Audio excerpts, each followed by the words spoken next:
बुलढाण्यातील भाविकांच्या बसला वाराणसीजवळ अपघात झाला। या अपघातामध्ये 2 महिलांचा मृत्यू झालाय।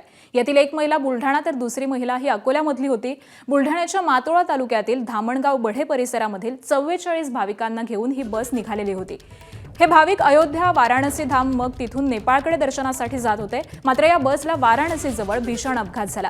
उत्तर प्रदेशामधील नांदगंज जवळच्या नवसारा इथे रोडच्या रेलिंगला ही बस धडकल्यामुळे हा अपघात घडल्याची माहिती मिळते। तर या अपघातामध्ये जिल्ह्यातील मातोळा तालुक्यातील रोहिणखेड इथले सरस्वती पाखरे तर अकोला जिल्ह्यामधील अन्नपूर्णा बाई यांचा जागीच मृत्यू झालाय। तर 35 जण या अपघातामध्ये जखमी झालेले आहेत।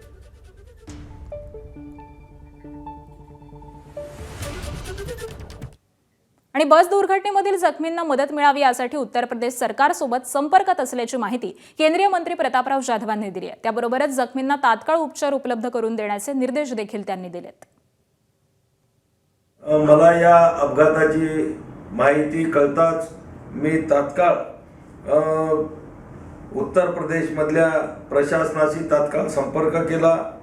त्या ठिकाणचे जिल्हाधिकारी असतील श्री दिनेश कुमार, तिथले सीएमओ डॉक्टर सुनील पांडे साहेब यांच्याशी दूरध्वनीवरून संपर्क साधून जखमींना तात्काळ मदत करण्याचे निर्देश त्या ठिकाणी मी दिलेले आहेत आणि सर्वतोपरीची मदत तिथलं प्रशासन त्या ठिकाणी करत आहे।